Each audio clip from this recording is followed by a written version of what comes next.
Hey, hello, all you guys from the waiting room that just joined us. We're gonna get started in maybe a minute or a few minutes. Just gonna give everyone else time to join. It's 10:59 now, so get started pretty soon. Just hang tight.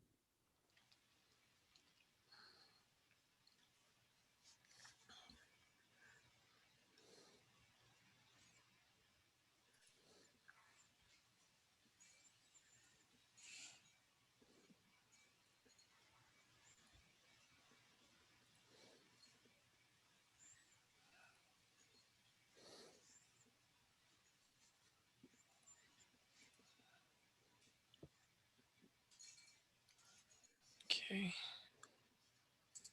meet,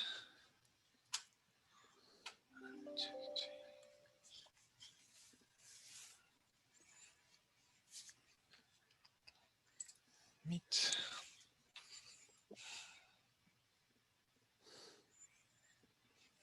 Okay, we just had a couple more people join the meeting from the waiting room. We're just gonna maybe wait a little bit longer to see if anybody else is gonna join before we get started. So for you guys, just hang tight.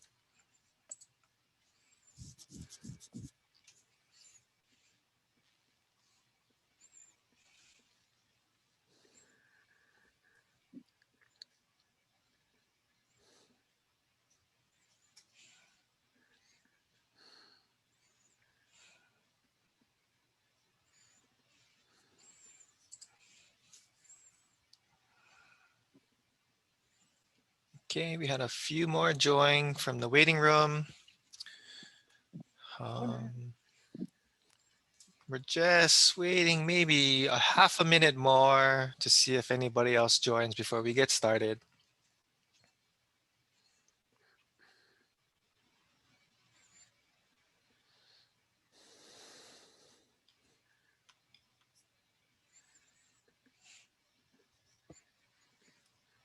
And I have 11:01, so I think we're ready to get started.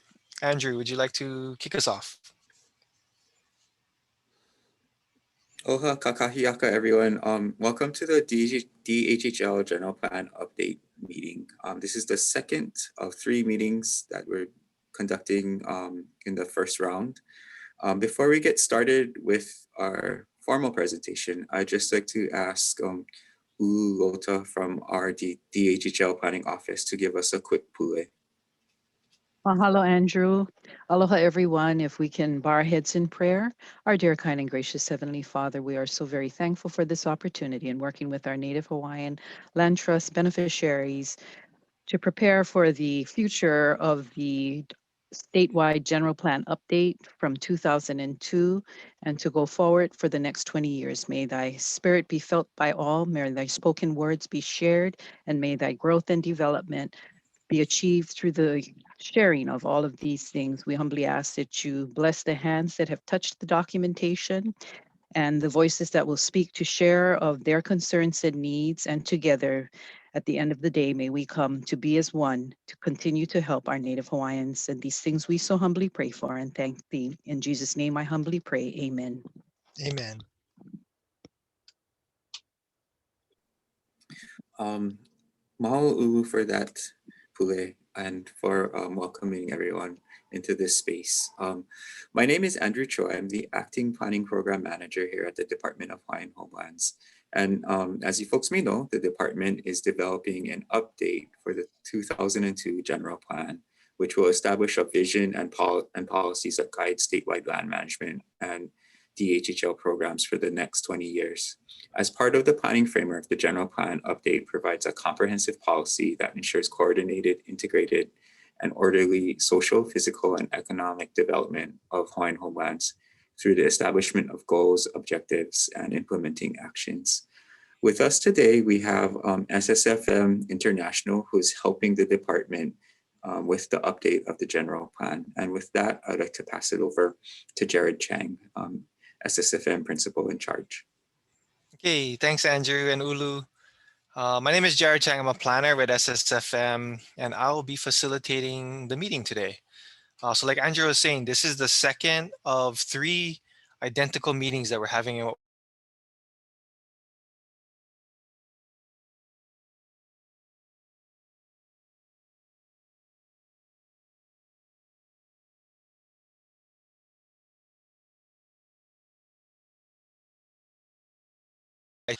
just to help us know who's in the room at this meeting. We're gonna get into the presentations, covering an overview of the plan and process. We'll get into a visioning exercise to come up with the vision statement, and we're gonna cover some background on where we've been and where we're going, the goals going forward. And then finally, we're gonna have a wrap up and share with you what the next steps are in this process. We have a pretty full agenda, so we want to get through it, but we also, more importantly, want everyone's interactions and your thoughts all along the way too. So let's see what's next. So from the DHHL Planning Office team, you just heard from Andrew.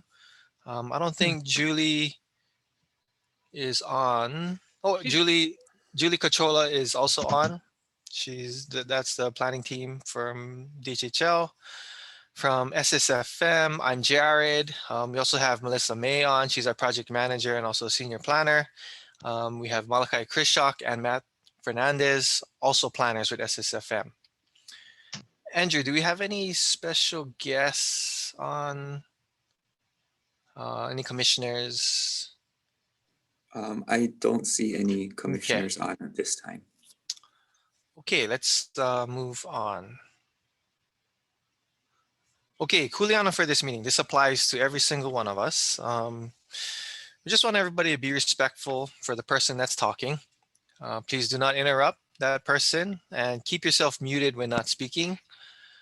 Raise your hand and wait for the facilitator, me, to call on you to be able to type or to be able to unmute yourself and ask your question or give your thoughts. Or you can type your question into the chat box and we'll call on you when that comes up. When addressing other participants verbally or in the chat box, please be respectful, show aloha, and treat others the way you would like to be treated.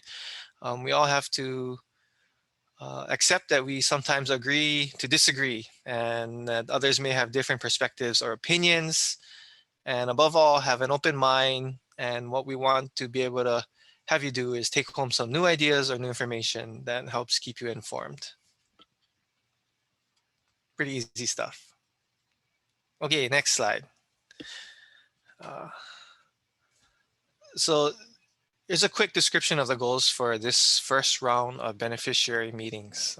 This is the second of 3 identical meetings, like I was saying. The first one was on March 3rd, last week, Wednesday, I believe.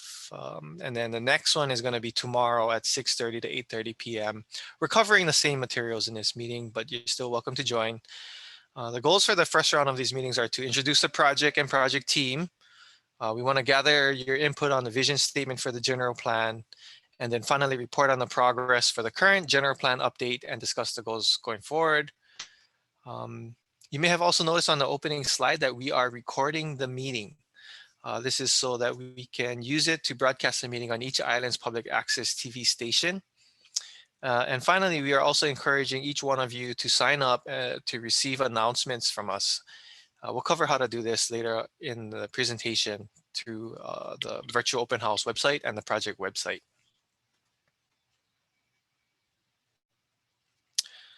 Okay, a couple of ways to participate in this meeting. The first will be through the Zoom platform. And since, okay, let me cover that. We're going to be monitoring the chat box and for anyone that raises their hand function. So you can raise your hand using, yeah, right there, Malachi's got the mouse hovering over it. So if you raise your hand, I'll see it and then I'll call on you. Or if you type your question, or if you type, I want to ask a question in the chat, then I'll call on you for that and I'll be keeping track of that. If you do raise your hand or type a question, please wait until I call on you before you unmute yourself. And one last thing, we try to keep the chat for questions and relevant to what's being discussed. So try to limit the sidebar conversations in the chat. It makes it kind of long and we sometimes can get lost. We can lose some of the questions that are relevant to the discussion. So I'm only asking, just try to keep it, try to limit the sidebar conversations in the chat to the extent possible.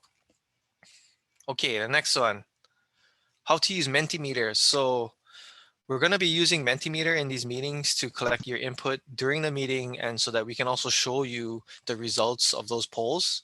We will let you know when to go back to Mentimeter to answer a question.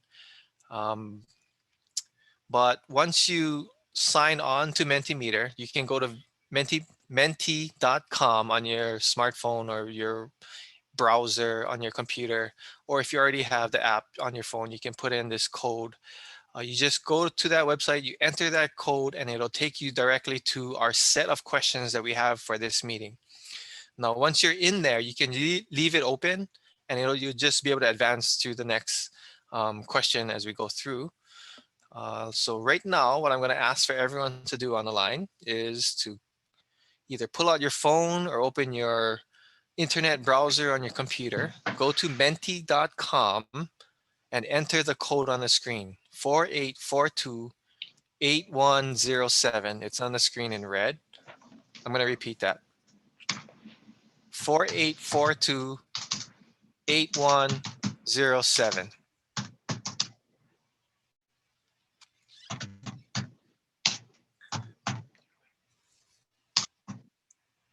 So for those of you that were able to do that, you'll see our first set of questions. These are the personal information questions that help us understand who's attending our meetings. Any of the personal information that we ask for in Mentimeter will be kept confidential. All right, so we're gonna, let's see, we got 3 of you that answered at least the second question. Now 4. Oh, okay. Now 6. We're just gonna stay here a little bit. We have about, I don't know, give it 18 people in this meeting or so. And so far 9 responses. Okay, pretty good, pretty good. All right, we just want to see if you're lessees on the wait list, if you're another, if you have the undivided interest that has not been converted yet. Okay, looks like we're at 9. And this last one just helps us understand where you're calling in from. And what you're seeing on the screen is a word cloud being made of your responses. Washington, Kapolei, Hilo. Somebody's at work, can appreciate that. This is the middle of the day meeting. So thank you for your time. Waianae, Molokai. Okay, great. Okay, so we're still at 9. So it looks like only about 9 of you have got onto the Mentimeter so far. That's fine. If you can get on, if you have any issues either with Mentimeter or participating in the Zoom, we have Matt. Matt just posted the Mentimeter link and the use code in the chat. And you can ask him any questions as you need to, and we'll be monitoring the chat as we go through this meeting. All right, still at 9. Okay, great. Why don't we get back to the presentation? And we're gonna dive right into our first presentation, which is an update on the general plan process by Melissa May, who's our project manager from SSFM and senior planner. Take it away, Melissa. Thanks, Jared. Aloha, everyone. I'm Melissa May. Nice to meet you. I'm a senior planner with SSFM and based in Honolulu, currently calling in from Palolo Valley, where I live. And I've been working as a planner here in Hawaii for about 15 years. And this is the latest project I have the pleasure of working with DHHL on, and really looking forward to working with you all throughout this process and hearing your thoughts. So this presentation is just going to give you an overview of this general plan update process and what it entails. Next slide, please. So first, what is the general plan and how is it used? You can see here, it's right at the top of the DHHL planning system. So that means that it provides the guide for all of the DHHL planning documents listed here. And it also sets the priorities for funding, legislation, and land use decisions. So it's a pretty important document. It's not as detailed as some of the ones below it, but it's meant to set the high level vision and policies so that to act as a guidepost as these other plans are prepared.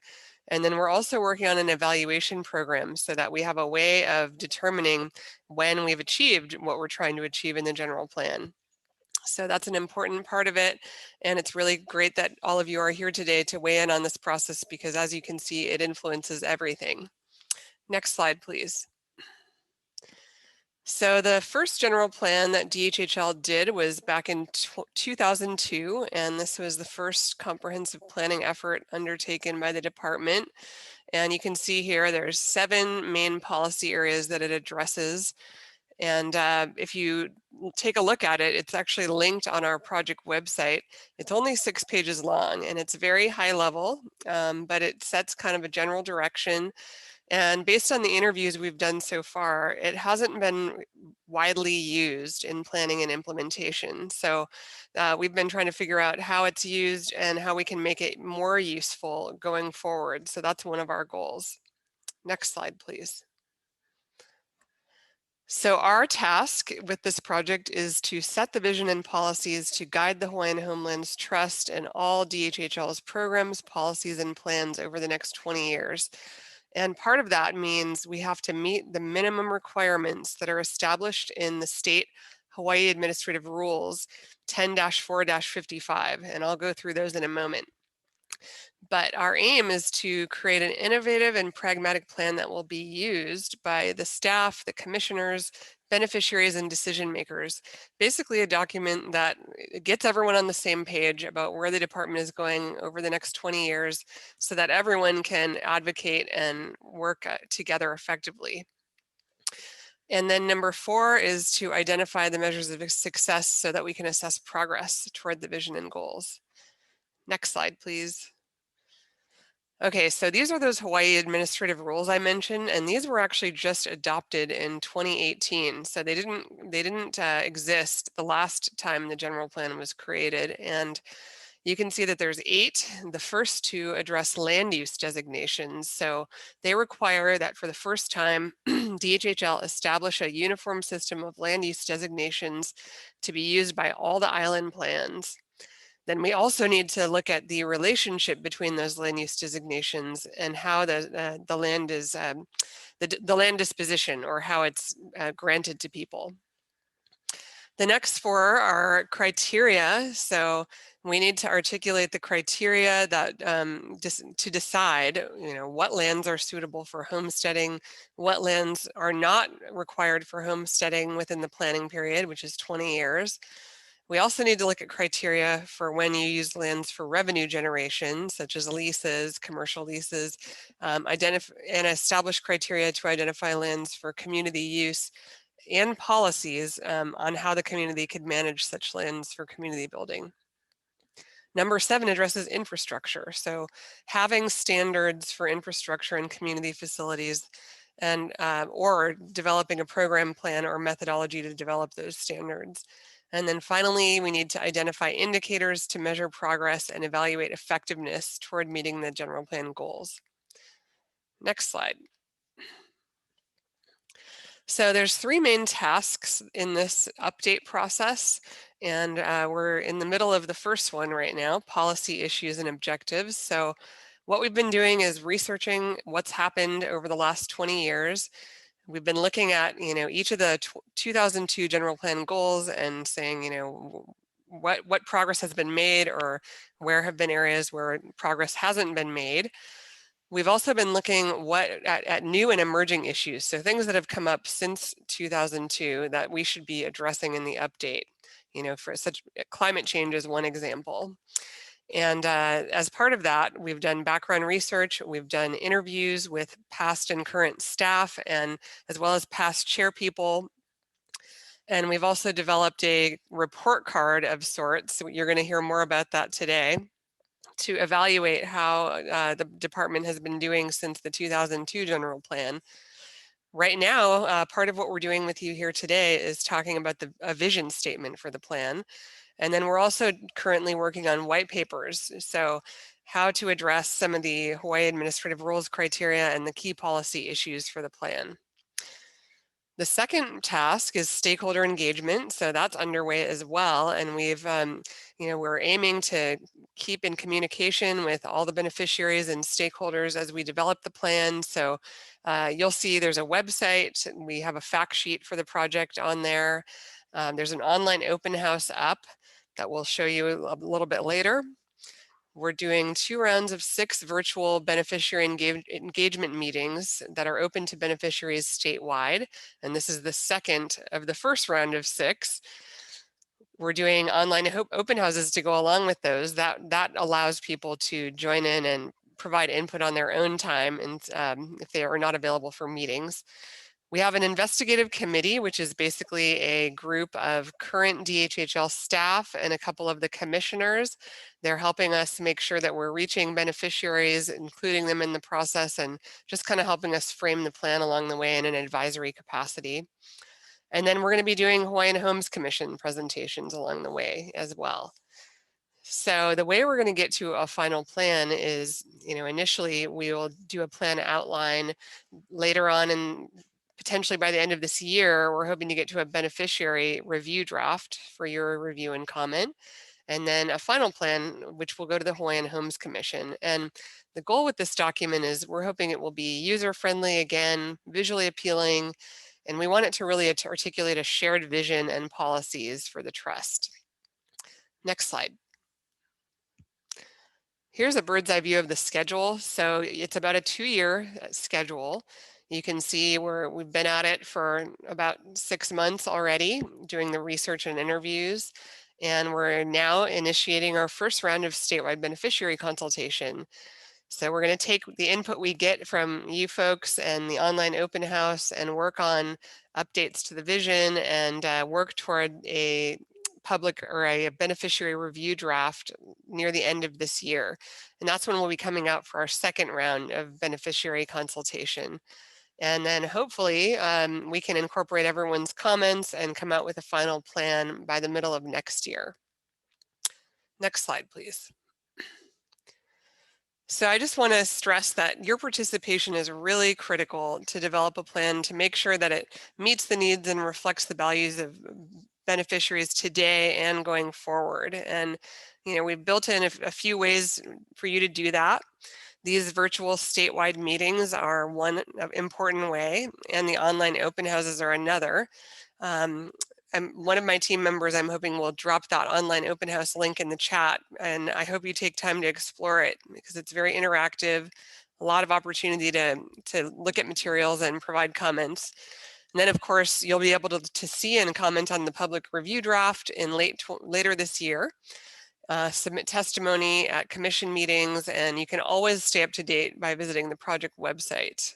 And that includes contact information in a comment form, so that if you have any thoughts at any time, you can feel free to reach out to us that way.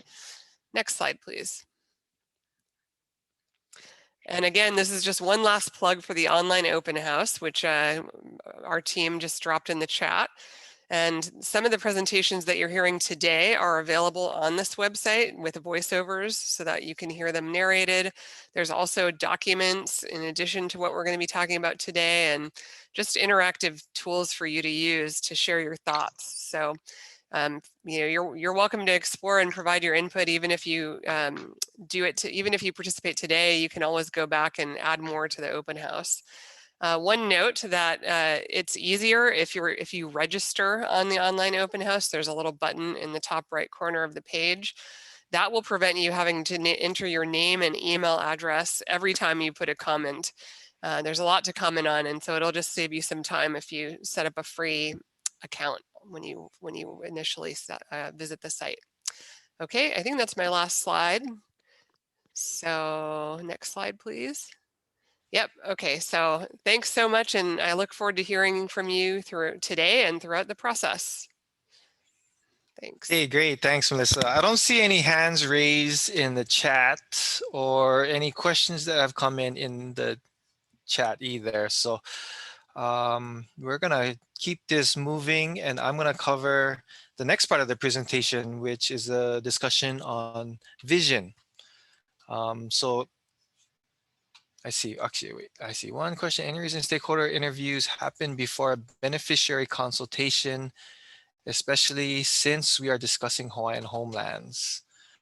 Melissa, would you like to say something about the stakeholder interviews? Maybe just a little bit more detail. Sure. So the stakeholder interviews were part of our background research, basically as part of the report card for the DHHL general plan. And so just trying to do research on what happened between 2002 and now. We talked to current and former staff as well as chairpeople of DHHL. And we put together a draft report card. But as you're going to hear today in the presentation, it's up for beneficiary comments. So we want to hear your thoughts on that as well, and the goals that are still relevant. And just to add, Uncle Pat, we wanted to make sure that the consultants had kind of a good grounding of what the department is what the department consists of before sending before engaging in beneficiary consultation. So it was really more of an orientation process for the consultants to get familiar with the DHHL and some of the challenges that the department has faced. But we know that it is important to include beneficiaries in the consultation. And this is just the beginning part of the general plan update.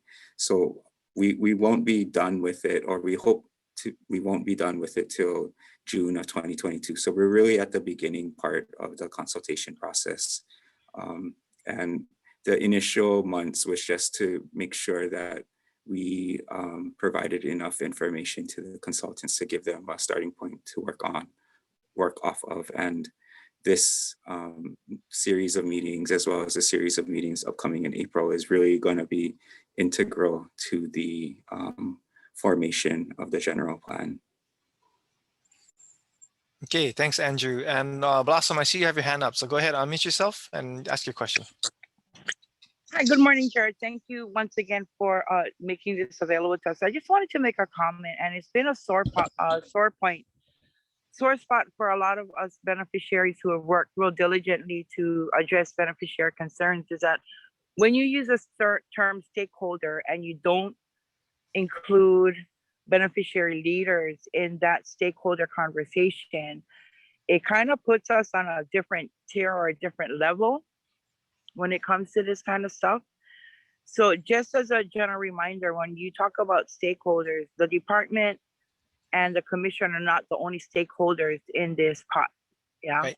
Yep. And we have beneficiary leaders like Uncle Pat on the Big Island, who can actually bring a different perspective to that kind of conversation. So, and this goes for Andrew and Julie as well. I see you guys are on the call. So just a matter of, recognizing that when you talk about stakeholders, that there are beneficiaries out there who are as vested as the department and the commission in seeing the success of this program. So I just wanted to make that comment. Yeah, that's good. Thank you. And I think we would all agree too. Yes, no issues there. So, all right, with that being said, I am going to get into the vision statement. And what I want to do in this part of the presentation, okay, getting a little bit of feedback. So sorry, Blossom, I'm going to have to mute you. What I want to do is help set up the mindset for our discussion on vision, okay, and give you, lead you down the road to help define what types of input we're trying to get from beneficiaries at this point to come up with the updated vision statement. Okay, next slide. So the Department of Hawaiian Homeland's General Plan is a statewide vision-based document, and it starts with a vision statement. This is now your opportunity, everyone on this call, all the beneficiaries, to provide input that will set the major direction for the department over the next 20 years. Now, the vision statement is intended to provide a unified direction for actions by the homesteads, the department, and the commission. It is not a statement of how problems get solved, but rather it is a shared description of an outcome or a destination so that everyone is headed in the same direction. In the graphic on this slide, we are showing you the beneficiaries alongside the department in a sailing canoe headed toward a single destination. This is what we're calling our shared vision for the year 2040. He kuleana ko kako is written on the side, basically to signify that we all have a responsibility in this journey together. And that includes creating the vision together. So that means setting the vision involves everyone who has a stake in it and everyone that agrees to work towards achieving it. And basically there's lots of ways to get from point A to B, but the key at this point in the vision statement development is to define what point B is, the destination, together. Okay, next slide.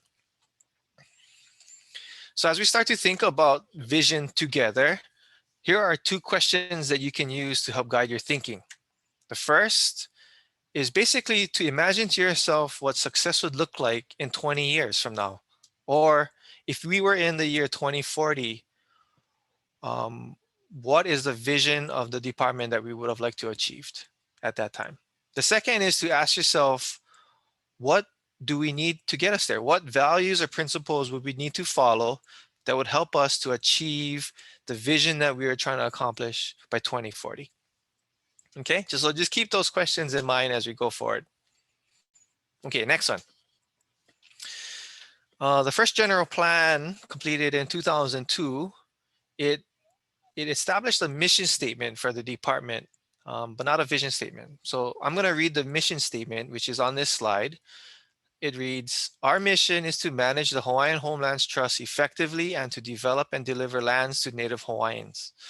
We will partner with others towards developing self-sufficient and healthy communities.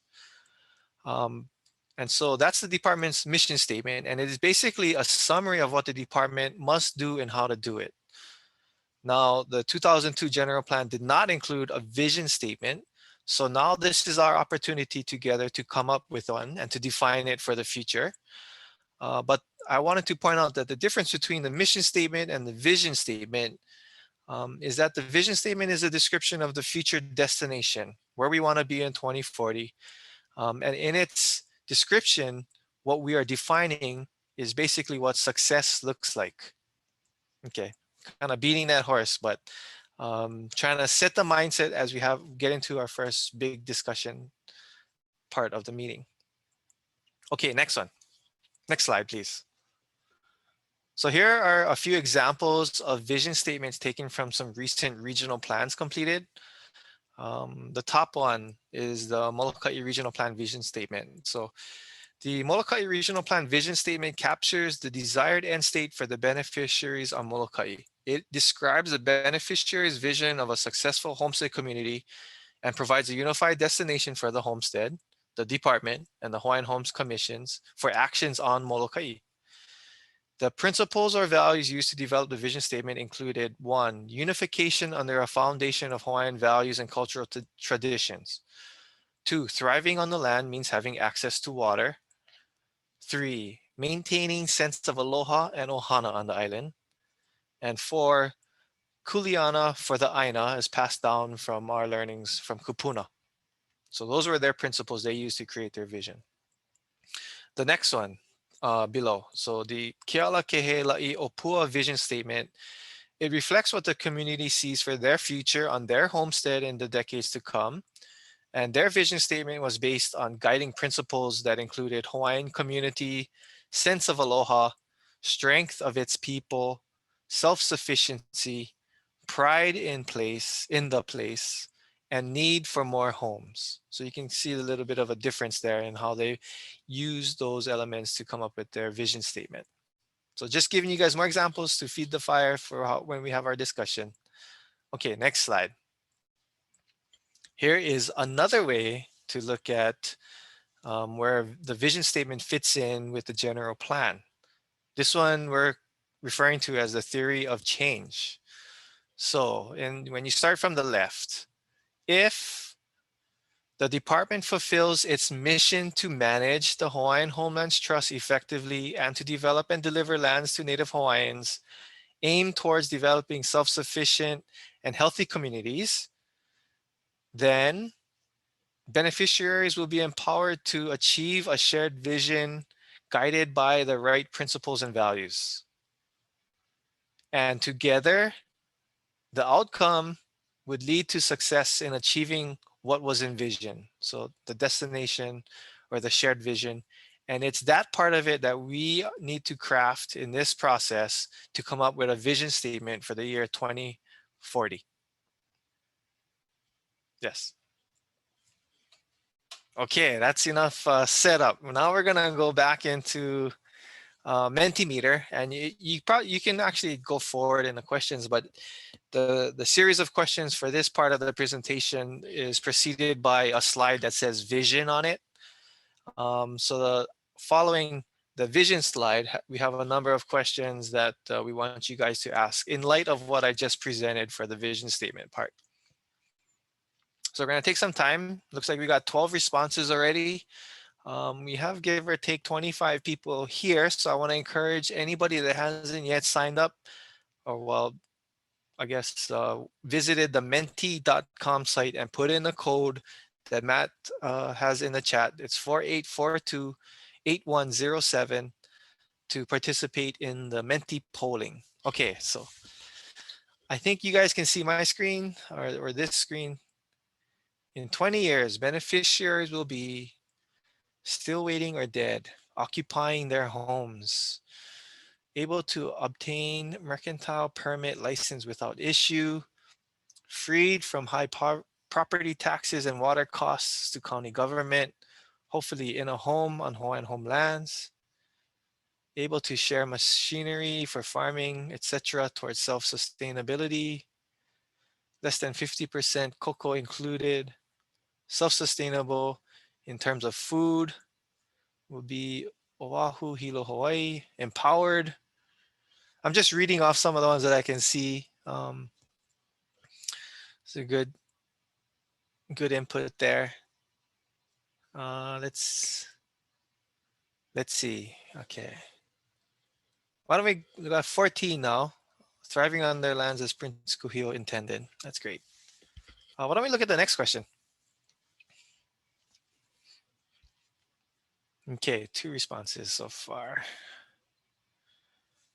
In 20 years, we envision homestay communities that are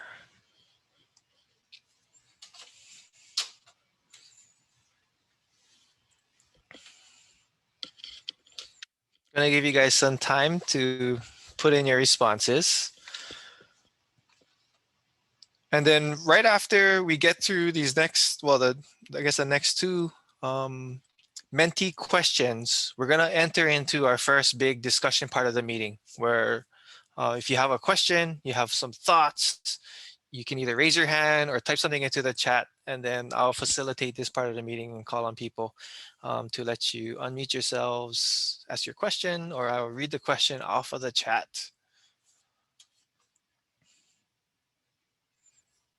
Okay, got a couple more coming in. Looks like we should be getting maybe about 14.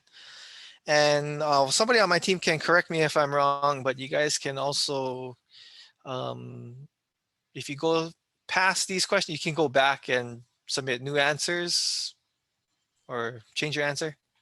Yeah, you should be able to submit multiple. Okay, okay.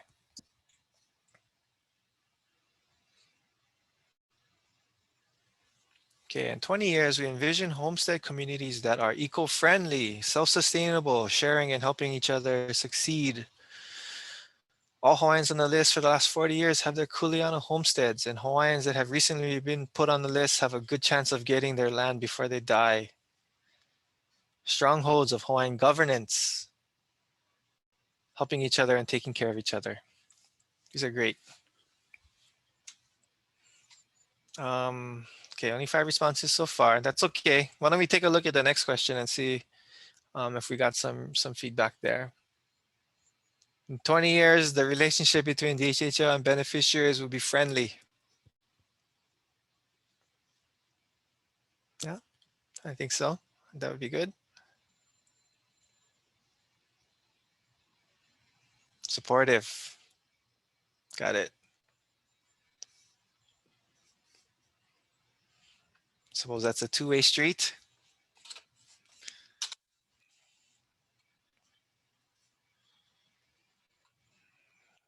And working together.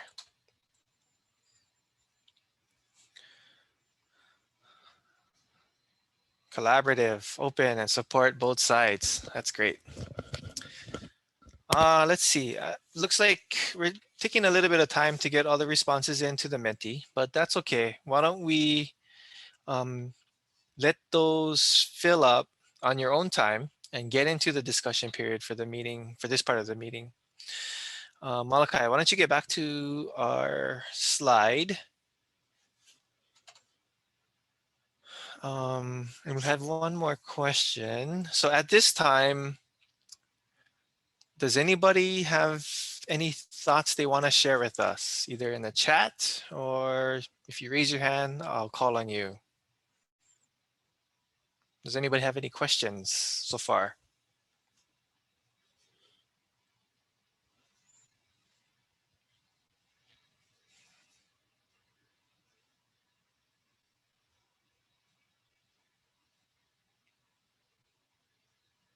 Okay, I'm seeing none. Looks like we have 32 total people in the meeting. Any questions on vision?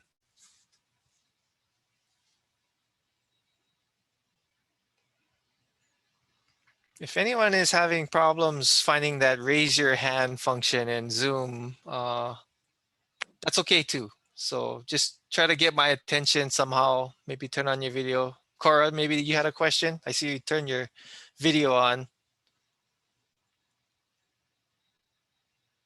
Are you still muted though? No, I just signed in. I'm sorry that I'm late. I know I missed a lot, so Oh, I'm okay, just gonna sorry. listen for a bit. Thank you. Sorry, okay, yeah, no problem. Just a reminder, if anybody has any questions, please use the raise your hand function in Zoom or type your question or type I want to ask a question in the chat. Okay, Blossom, looks like you got your hand up. You can go ahead and unmute yourself and ask your question. Hi, yeah. So how else would you describe the destination we hope to get to in 20 years? I think that well, you know, the destination we all look forward to is that no eligible beneficiary will have to wait for an opportunity for a homestead lot. Yeah. But how we get there is going to take a concerted effort on both the beneficiary and the department's part. And that would be required that we create a more workable partnership in addressing issues and challenges that both sides face. For example, we know that the department historically has been severely underfunded in their CIP budget requests, which then delays the ability of the department to turn out homestead lots. I think that if we as beneficiaries have a better understanding of that process and why it's important for us to weigh in, we could play a more active role in helping the department secure that funding necessary for us, right? Right now, we're just only starting that process and partnership. And I think we need to invest a little bit more time in terms of capacity building for our homestead communities and for people on the wait list that can help to start to develop that more cohesively. I think that's one of the things that we're going to have to address in our voyage to our destination. Very good. Yeah, I like those. Well said. I would agree too.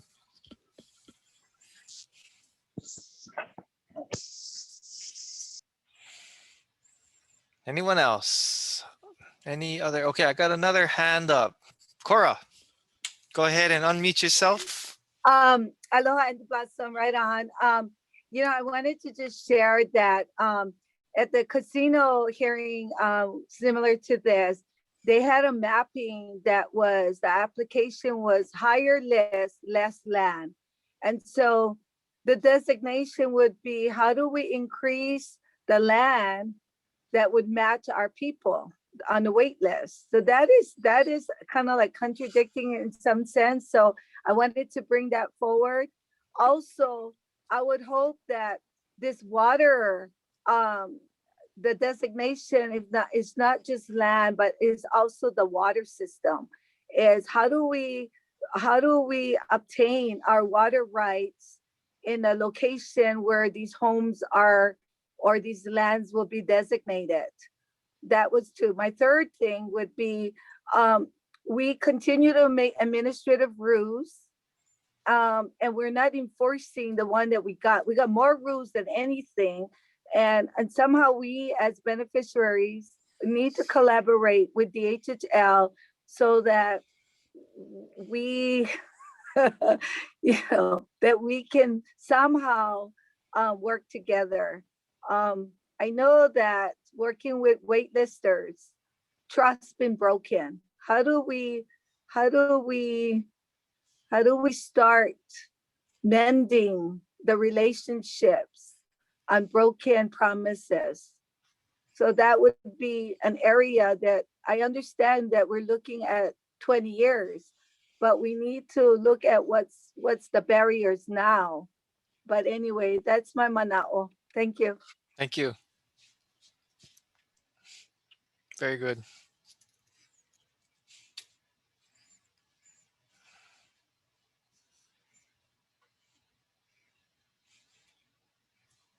Anyone else?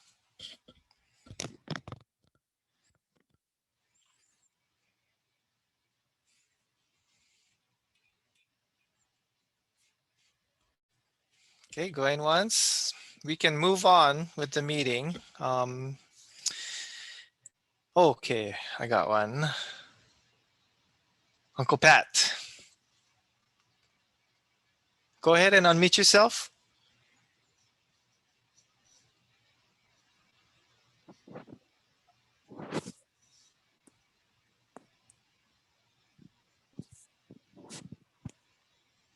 You ready?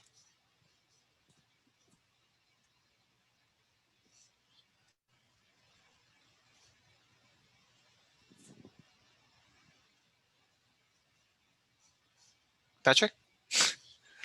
Are you able to hear me? Looks like you're getting ready to say something.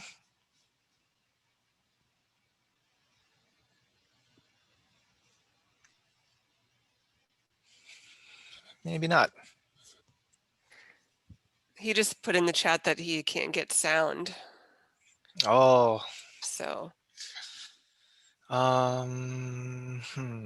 Okay, I might have to come back to you. Well, just let us know when you get back on and are able to get some. Hopefully we can fix this during the meeting. Do you want to ask your question in the chat and I can read it out? Or did you have something you wanted to say? I can read it.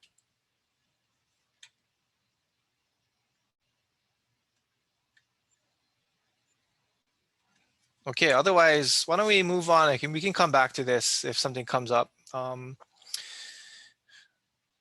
Like I said, we have a lot to cover in this meeting. But I know it's a lot of information to take in at the same time. So let's move on to the next section of the presentation. This part is going to be presented by Malachi Krishak, one of our planners. Go ahead, Malachi. Oh, okay. Right on. Thanks, Jared. And then there'll be more opportunities to share your manao in this section too. So Uncle Pat, if you do get your sound situation figured out or want to type it in, we can definitely address it in this section as well. So no worries. So my name is Malachi Krishak. I'm a planner with SSFM International. And this next section of the presentation, after talking about the vision, we're actually going to look back at the last plan and really actually the last kind of 100 years since the passing of the Hawaiian Homes Commission Act. And this is to kind of ground us in understanding what the goals were from the last plan and really thinking about which of those goals we want to take with us towards this new vision in 2040.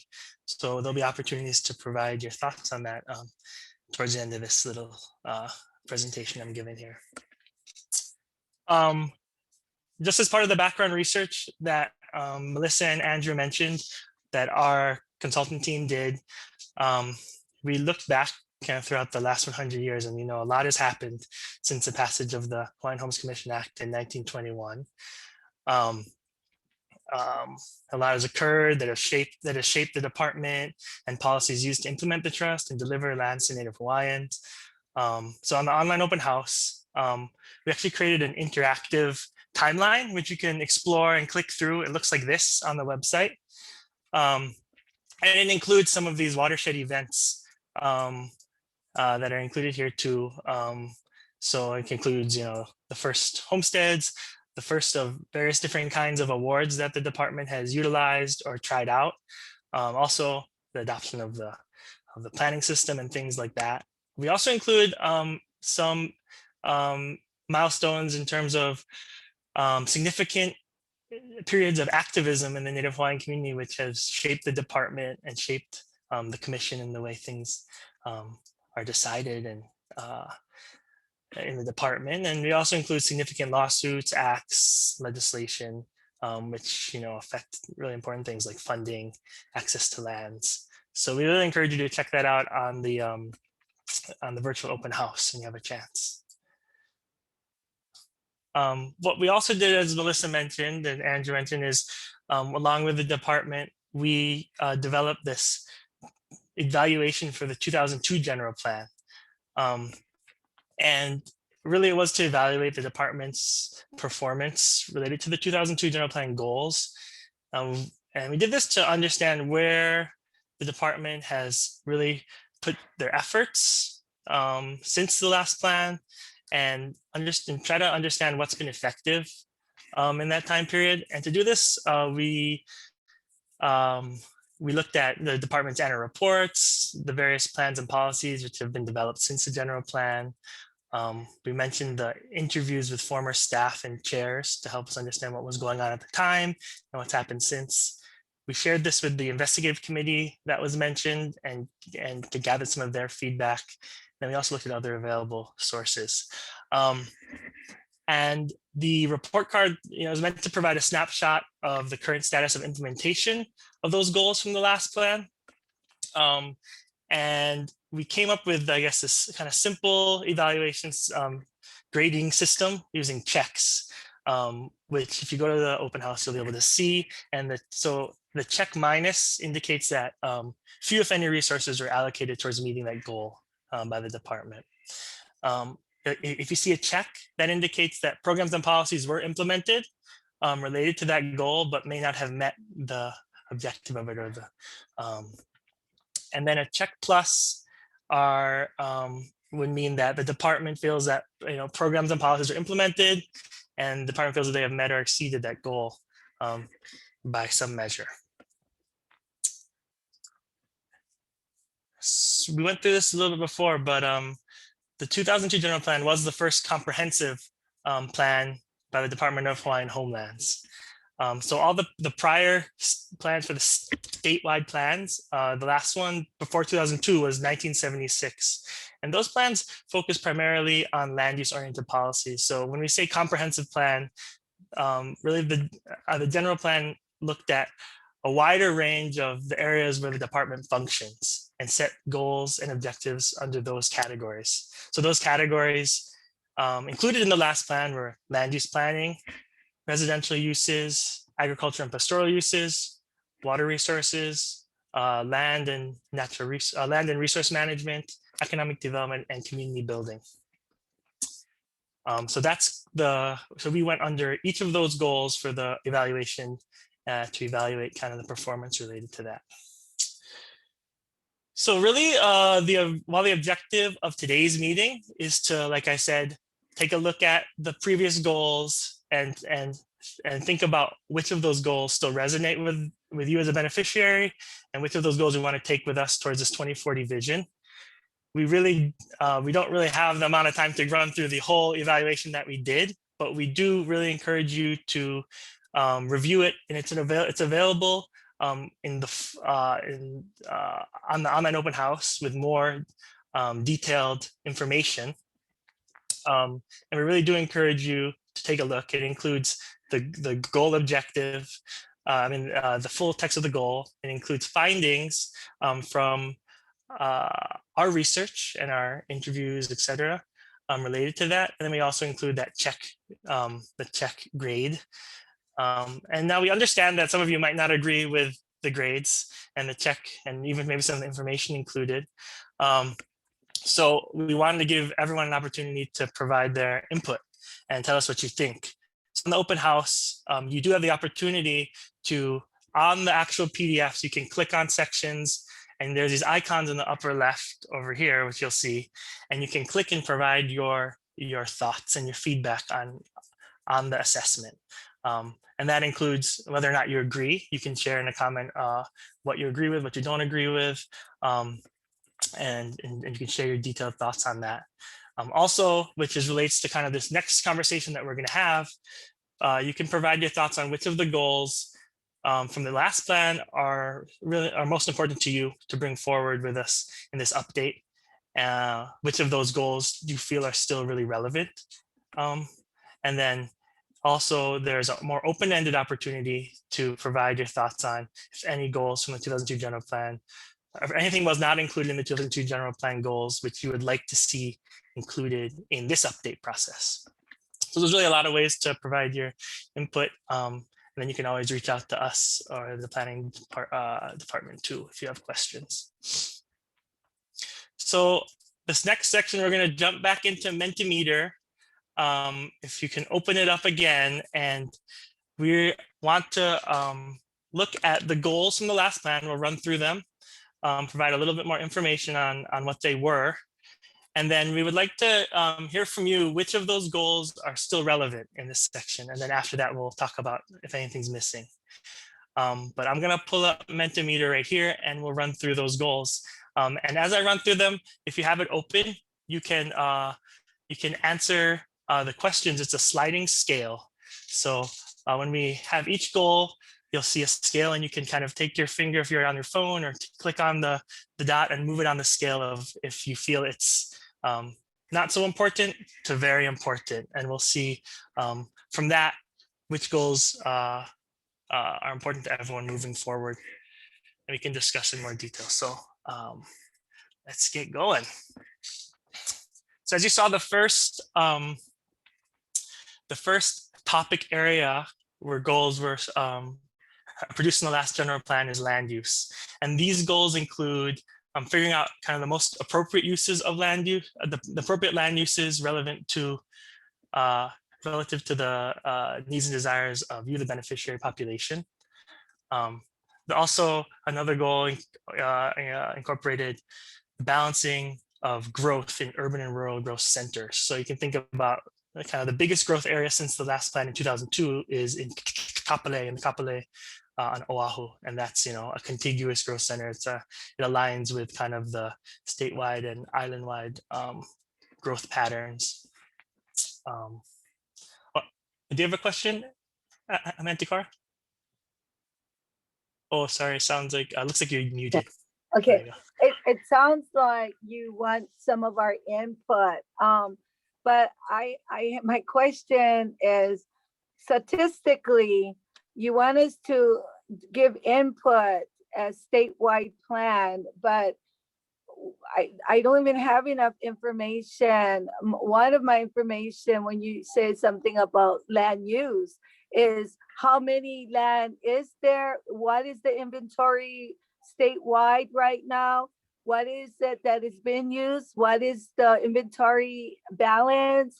I mean, you want us, I'm having a hard time to track you, but those are valid information I think we need as beneficiaries to better figure out if the goals are met or not met, or what should be the future goals. And so that's my manao. I don't know how everybody else feels, but how many of our lands been used by non-Hawaiians, how many has been used by Hawaiians, and how many is left for residential. I mean, there got to be some sort of metrics. And so do you have that information so that we can better look at this as statewide? Yeah, so that's a really good point, a really good question, and definitely is important information. So some of that information is included in that like assessment that I mentioned, the broader assessment. So it's on the online open house, some of that. We're also going to be doing white papers, which look more closely at things like provide that kind of background information for the actual plan development. And I think in the next meeting we're having, actually the next round of meetings, we're going to focus a lot more closely on the actual land use question. For this section, I know, sorry, it's kind of confusing because we have this assessment grade on the screen here, but we're actually not really focusing on the assessment part, more just the topic areas in terms of, I know it probably is more information that you would like to have, yeah. But in terms of just like from a very broad sense, is this idea still important? And then from there in the update, then we can look at kind of the more detailed nuts and bolts, like you mentioned, of how we can measure it in the plan update, how we can create policies around that, if that makes sense. I would agree with you, but you're asking us to do something that we don't know the baseline. You got to have a baseline for us to track information, how to process. But anyway, that's my mana'o. When we look at evaluation, we look at measurements, we look at matrix. You need a baseline, and without the baseline, we don't know where we are, you know. And so we need you to provide that to us first, and not, you know, and not one afterthought later. I mean, we want to be, so anyway, that's my mana'o. Thank you. Those are good questions. And we do have our baseline for how we came up with these on open house. I just wanted to add that those are really good comments, Cora, that yes, in order for us to move forward, we do need baseline and we do need statistics. Well, I guess what we're trying to ask in this portion is, should these be the areas that the department and our beneficiaries focus on over the next 40 years? Are these areas that we want to continue to collect statistics and baselines on? That's kind of the gist of this conversation that we want to have today. Are these areas still important for us to track, to have information on, or should we focus our attention in other areas? Yeah. Thank you, Andrew. Yeah. Sorry if I didn't make that clear enough in the part. Yeah. But as Jared mentioned, we do encourage you to check out the more detailed assessment too. So hopefully you can have that. And I'm sure you will have questions. So we'd be happy to answer kind of what that metrics we're looking at for that too as well. Yeah, we had two more hands come up during this discussion. So I'm going to go with Patrick and then Blossom. So Patrick, go ahead. If you can hear me, go ahead and unmute yourself. Oh, look, great. Go ahead. Can you hear me now? Yes. Yes, can hear you, Uncle. Okay. This was first. Those comments from the young lady is right, is spot on. However, you as the consultants in trying to at least get a 20-year plan out there, you know, in the growth, in the part where you mentioned, and this may be going back to the first speaker, in growth, you know, the act only creates, the law only creates residential, agricultural, and pastoral as far as beneficiaries are concerned, because the majority of the beneficiaries, the award of their lands is for residential, agricultural, or pastoral. We have a lot of focus on business, on the economics, and there's enough of the economics right now out there that I don't see that's would be an objection that I would have, that we would continue trying to bill out our lands, even if it was to be a funding source. And I still believe funding sources, there's X amount of people that are elected and sit in the state legislature. They're the funding source, not our lands to be made out as funding sources. But that's again, that's the testimony that I'm prepared to give. And then I'll be interested in waiting to respond to your white papers, because in your white papers, as you mentioned, you'd have to have gotten all those details from Andrew and everybody else at the department. So I'll wait for that. I would particularly want you as the consultant, if you have it to be written in your report, that annual reports, and that goes for anyone online that is in an association, the annual reports are the only way right now that we can find out as beneficiaries whether or not that where our lands are, where it's situated, who's using it, native, non-native. All of that information is in an annual report. Cedric will tell you that it's online. Well, what about connectivity when we can't get it?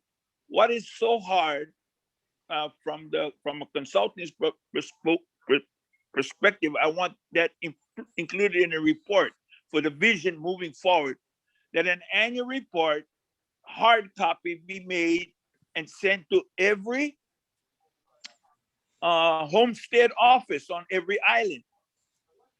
That's about the cheapest way I can do it. I'd rather have one in my hand every year. But if it can't be sent to a homestead office, that's the vision that I'd like to see. And I believe that's the mission, because in the annual report, it tells you the amount of land, where it is, where it's located, tax map key, who pays the rent. It's all there, but we just haven't had this report. And the last one that I have was from 2014. So, this is 2021. So, and again, with due respect to Cedric and the Department of Hawaiian Homes, with the communication that you guys say it's online, it's online till you don't have connectivity, and then nobody knows what's happening. So that's a wish that I have. Thank you. Okay, thank you. Thank you. Let's see. Okay, let's go to Blossom. Go ahead, Blossom. You can unmute yourself. Sorry about that. Following Uncle Pat is very distracting because he brings up some really good key points. But what I wanted to say in terms of the general plan goals, I see it's really obvious over the last 20 years that there have been some severe hit and misses in trying to achieve these goals. And I think the issue and challenge is not necessarily to change them or to keep them or to amend them, but I think that we really need to be able to, as part of this process, is to clearly identify what kind of impediments the department and the beneficiaries are facing every time we look at how to achieve either open up new lands or identifying lands to acquire, or in Uncle Pat's case is finding out who's utilizing our lands and where the funds are going to and what are those funds doing to assist the beneficiaries in achieving our goals. So, part of that is, and like a lot like this process that we're going through now, Jared, is that clearly we need to have more active engagement with beneficiaries, not just homestead leaders, but beneficiaries that are on the wait list. We need to get delivery of accurate information, and that it's available in formats that is easily accessible, whether it's a hard copy at the office or invest in mailing it out to our applicants on a wait list, and putting it online. Clearly, there needs to be more action in the delivery of information and making sure that our beneficiaries stay informed. I did go to the Mentimeter and actually, you know, I had an opportunity to participate in the development of the 2002 general plan. And I can tell you, based on that work and watching how the department has been trying to achieve those goals, there is a constant desire from department to work really hard to meet those goals. There are impediments that get in the way that oftentimes stop them from doing what they believe is in the best interest of the beneficiaries. So I think that these goals should remain because the goals are clearly in line with the mission and vision of the Hawaiian Homes Commission Act. We just need to figure out how to be more efficient in the development of our partnerships, our relationships, and our advocacy efforts. Very good.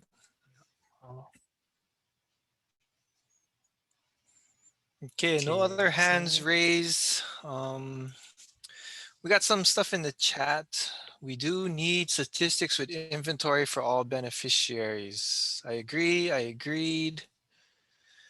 Yes, it starts with community building and engagement, and then everything else follows. That's good too. Yeah. Okay, why don't you continue, Malachi?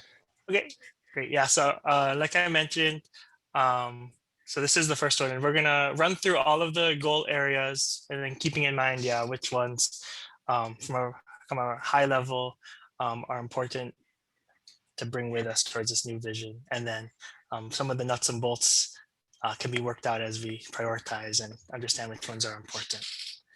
So let's see, some people respond. Looks like we have 9 responses on Mentimeter on this one. We see this first one is definitely getting the most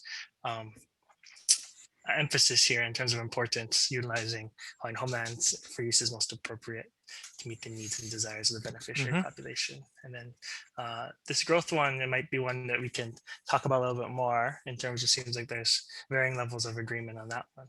And this one seems important too. So, okay. So the next area, and as Uncle Pat mentioned, you know, the residential, pastoral, and agricultural uses. The first one we talked about in the plan is residential uses, and this one has a lot of goals under it. The first one is to increase the number of residential homesteads each year. And the next one is talking about a mix of opportunities, so the types of housing being offered for homestead leases on the land, and make sure it reflects the needs and desires. Then the next one is talking about providing financing other opportunities, especially to those in need, so focusing on those in need.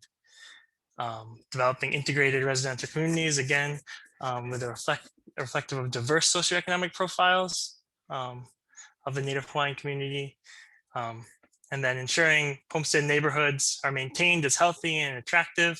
I think this one also includes kind of issues of maintenance and concerns around maintenance for the long-term sustainability, you know, of the communities. And then the last one is increasing the potential to qualify for residential housing and financing. Do you have a question, Blossom?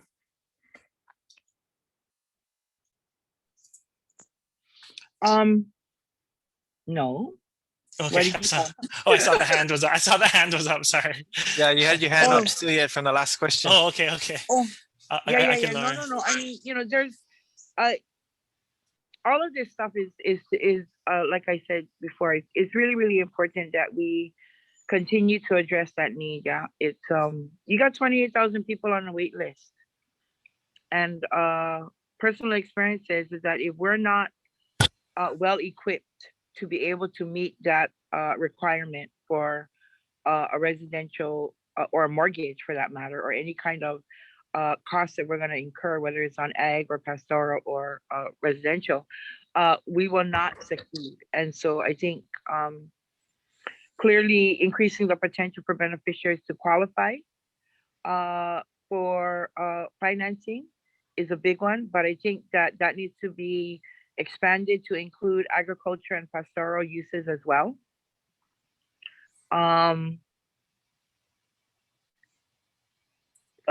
Providing the mix of housing opportunities can be anything from rent to own, rentals, apartments, single family dwellings, right? Vacant lots. So there's an array of opportunities that can be afforded to the beneficiaries. We need to have the ability to be able to choose what is our best fit, right? So, yeah. Thank you for calling me. Thank you. Thank you for keeping your hand up. No, those are great, great points. And I think that, you know, I think some has changed in terms of providing the mix of opportunities since 2002, right? There's been some new things tried out and some new administrative rules in terms of multifamily housing. And then this residential housing, I think that feeds into the next one, which is agricultural and pastoral uses, the goals here. So you can see they have the same goal in terms of increasing the number of agriculture and pastoral uses awarded. And this kind of talks about what you just mentioned, Blossom, around technical assistance and financial support commensurate with the intended uses of agricultural and pastoral lots. Things have changed related to that. You know, subsistence ag was created since the last plan. So that's an example, I think, of providing a kind of a new form commensurate with kind of what the department heard was desired. This one is related to commercial leasing opportunities for beneficiaries for agriculture and pastoral uses. Right now, it's like the supplemental ag is kind of the larger agricultural, larger acreage offerings, and then we have conserving the most appropriate, conserving the most productive agricultural lands for agriculture and pastoral uses. So let's see where we're at in terms of support.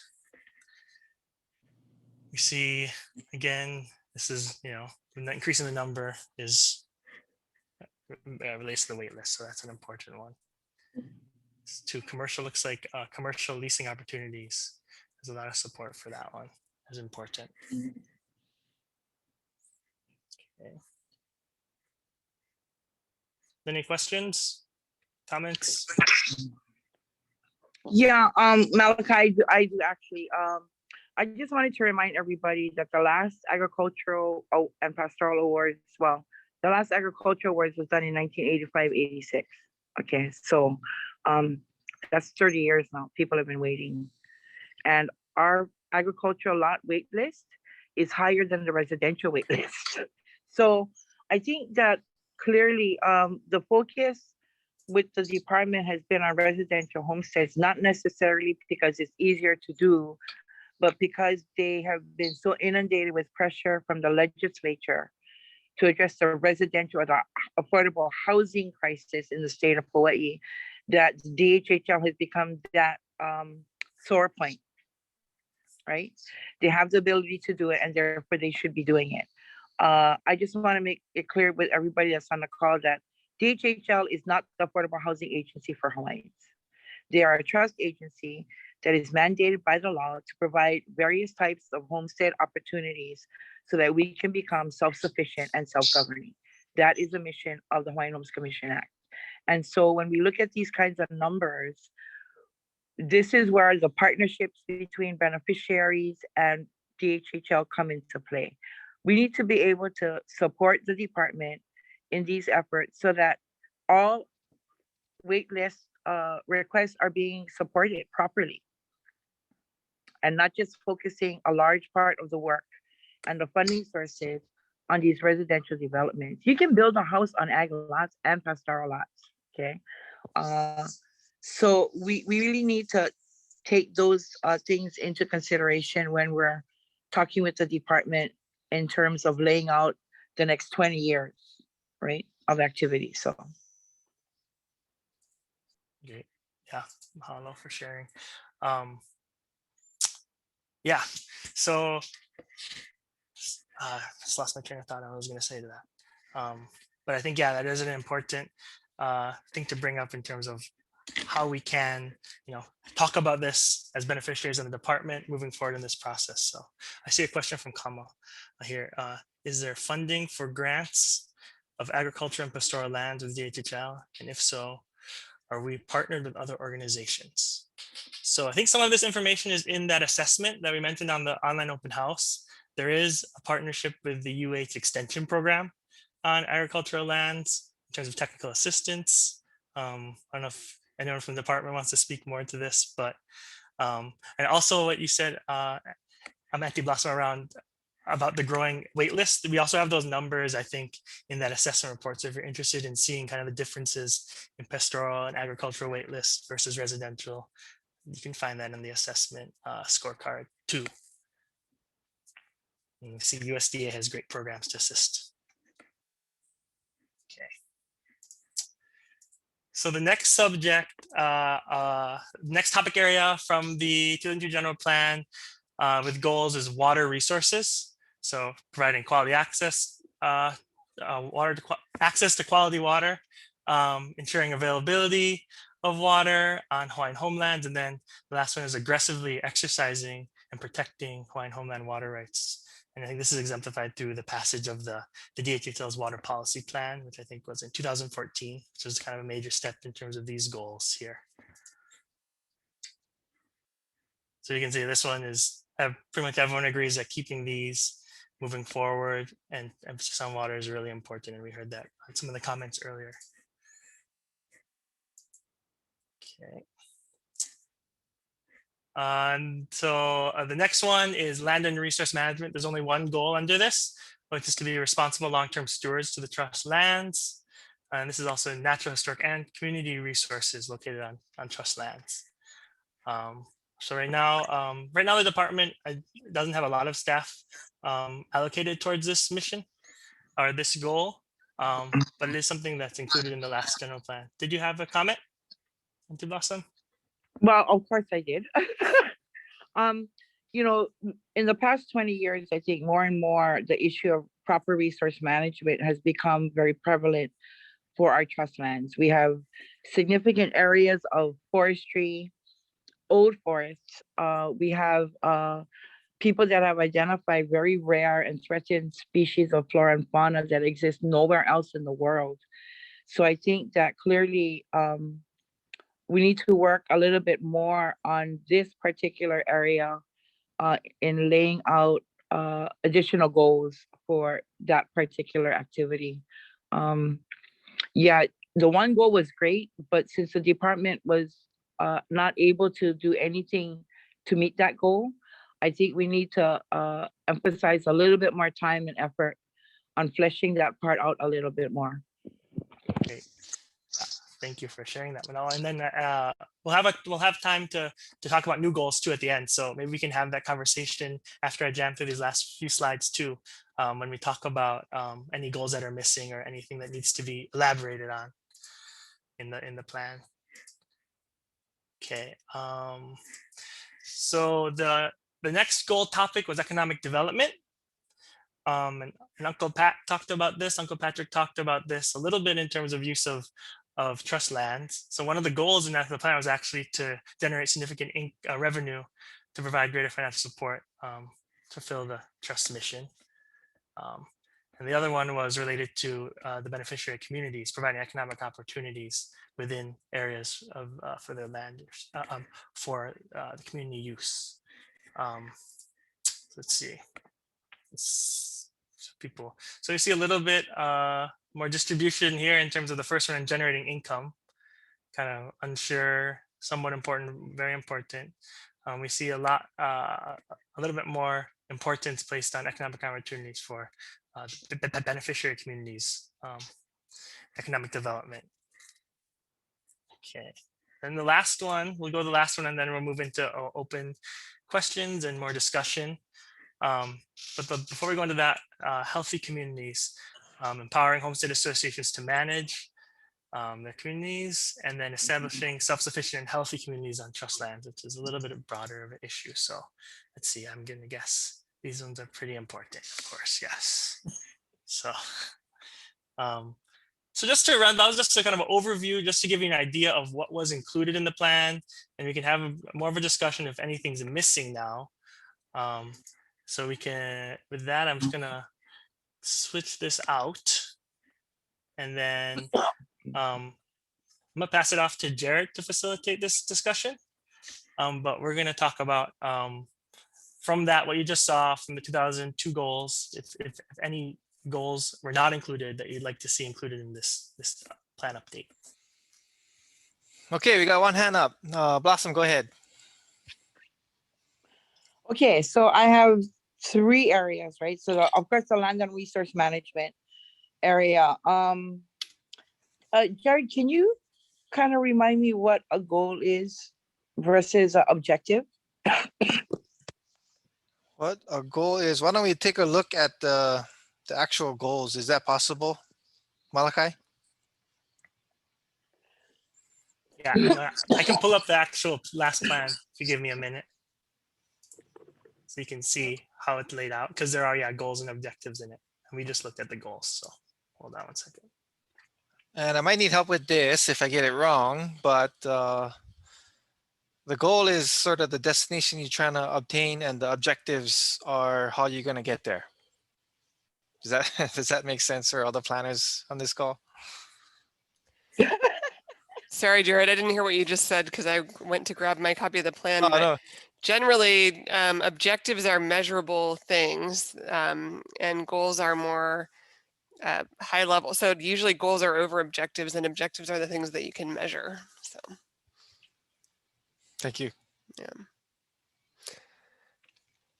And just to point out, Malachi is using our virtual open house to show you the past general plan, which is available on the website. Okay, Blossom, go ahead. Okay, so well, first of all, for under the land and resource management, one is capacity building, right? So need to partner with traditional practitioners and educational institutions to develop a comprehensive map and plan for those areas that would be covered under a resource management section of the general plan. That would be 1. And then 2 would be to work with, I'm trying to keep it as a goal and not as objective. I'm having a difficult time, but establish the partnerships with existing homestead associations for the development of those resources. Or a resource management plan for that area. Under the, okay, so that would be for land and resource management. Under economic development, typically the revenue generated from our lands are normally used for the loan fund, administrative costs, as well as a native home rehabilitation fund. And unfortunately, because of the lack of sufficient funding sources from the state, that general revenue has kind of been diverted into more land development stuff, right? And land management stuff. So I think that clearly we need to work on a economic investment plan, if for lack of a better term, that would make the use of those funds more efficient. Does that make sense? I Anybody? think so. I think I get the gist of that. Yeah. Yeah, so I mean, we're never going to get away from the fact that we are utilizing our trust lands to generate revenue to support the efforts of the department, right? So I think that, and part of that effort is to put more Hawaiians on the land, but it also leads to an opportunity to get an investment for the rehabilitation fund, as well as for administrative costs. So I think a clearer delineation of those funds and its uses would be helpful for us to better understand how that ball rolls down the road. And then in terms of the building healthy communities goal, again, there needs to be a opportunity for these homestead communities to develop their own economic plan that would be able to support their efforts in their own community in addressing their own challenges and issues, right? Part of a diverse, thriving, and sustainable community is that they have an economic arm that supports them. And none of our, in fact, well, very few of our homestead communities have that opportunity available to them. And, you know, at the end of the day, I just want to say this. Pass or fail, success or failure is not something that should be determined by somebody outside of our communities, okay? We need to be the ones to make those decisions and define what is and what isn't. For too long, we've suffered under the perception that we cannot do it, and therefore we won't be given that opportunity. I was told once by a commissioner that we have to give them an opportunity to fail in order for them to succeed. And I think, you know, I took that to heart and realized that he was very correct. If we don't try, we won't know what our issues and challenges are so that we can get to the success. And so in the building healthy communities goal, clearly we need to have the opportunity to be able to develop our own economic plan that will make us thriving, vibrant, and sustainable. Okay, I'm done now. Okay, very good. Good comments. Anyone else? Let's see. I see a question from Kama. Oh, actually, we'll take Patrick first, and then I'll get to Kama's question in the chat. So go ahead, Patrick. You can unmute yourself.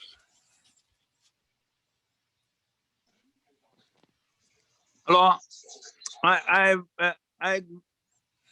tend to agree with everything that Blossom had just mentioned. And then my other side of my brain is telling me there's almost every objection to what she's saying, only in this manner, that there should not be, as a goal, there should not be use of any of our proceeds and income off of those commercial lands, but for the specific funds that Blossom mentioned that are in the act, in the provisions of the act. That's one thing I want at least be brought up, and then have the Hawaiian Homes or the commission make an argument for or against, if it's that way. But I think the funds should not be used for administrative costs. That's an opinion that I think we shared at a Puvalu several years ago, Blossom. And then to your commissioner, and I'm going to have to agree about failure, and you learn. You and I know we've been around in this system so long that right now failure is not an option. We're 100 years old. We're 100 years old, or the act is anyway. Kyoka is 98, but the act will be 100 years old, and we cannot fail no more. We have to move forward. So I want that to reflect, because 20 years from now, I just do not want to see the same thing happening. And the war is going to be gone, Blossom.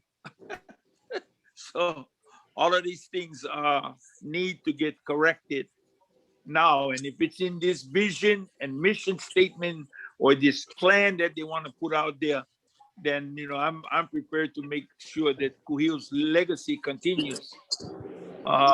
Because again, the act is clear. It is clear. If every one of us would read that act and look at the statutory language that's in there, even with due respect to the administrative rules that operates that act, they got the the Hawaiian the administrative rules more thick than the act. So, I want us to understand that it's there. What we just need to do is to make those that have the ability to be the trustees. We're the beneficiaries. We can't run away from that. They can't run away from us. So we're the beneficiaries. Trustees need to get to understand and kuka with us to get it done. That's why my first question was just that. When I'm looking at the consultants putting out the plan, they're already 6 months into the plan and they met with stakeholders, without beneficiaries. That is Andrew explained it correctly too. But I think everything needs to be done, if nothing else, simultaneously. We need to do it simultaneously. If you're gonna talk about me, then I gotta be at that table. No, bring me to the table later. That's my, what I want to share with the consultants, because those are the kinds of things that that I would like to see in the statement that at the end, wherever you guys take this report. Thank you. Okay, thank you.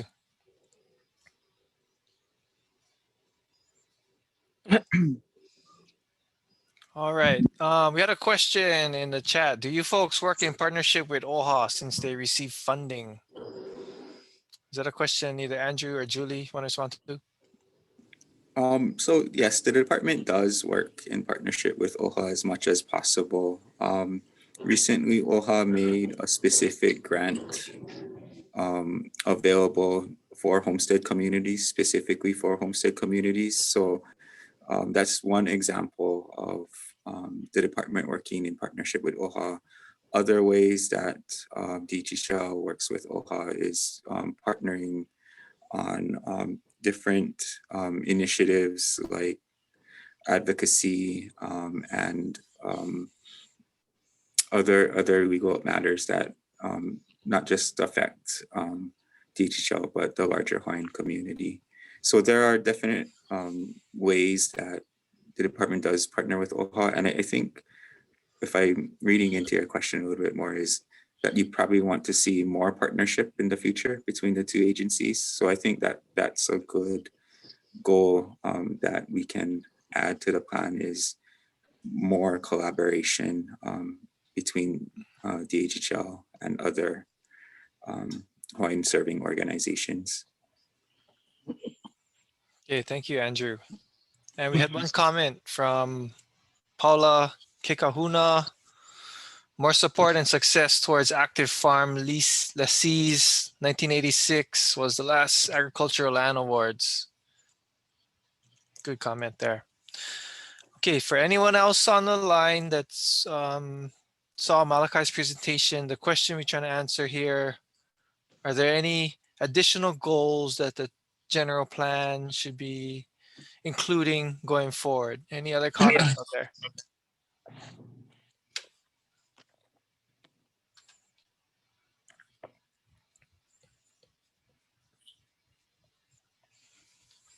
Looks like no. That's okay. We have an open house that you can go to. It's a virtual open house. And Matt, please post the link again. So I would encourage everyone to go to the virtual open house, take some time to go through the materials. We have our report cards plus all the descriptions for how we got to a check minus, check plus in there. And we're looking for you guys' input on those things as well.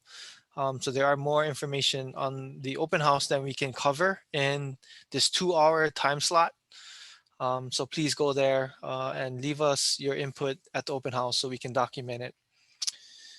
I think, okay, last call. Anybody have anything else on their mind to share about missing general plan goals, or any of the goals that you thought were the most relevant, that's stuck out the most for you, that you feel would be good to mention at this time? Yeah, Jared, this is Blossom. I just wanted to add another potential goal to the economic development Yeah, go ahead. slide is that the department no longer uses funds from our lands to support itself.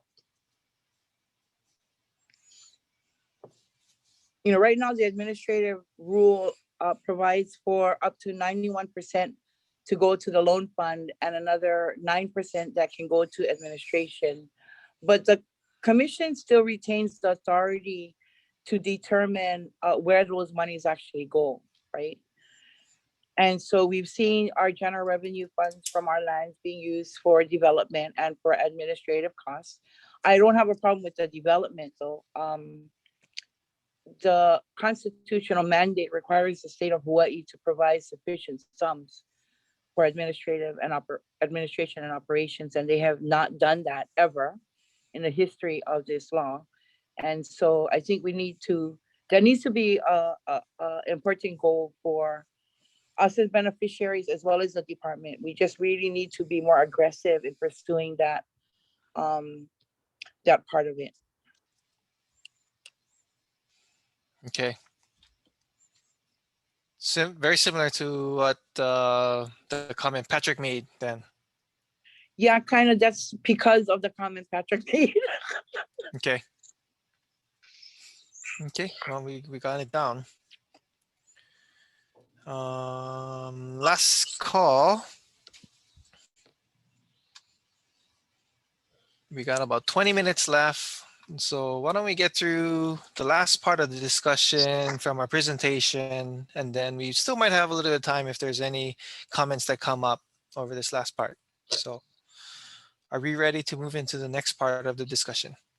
This is basically the wrap up and the next steps.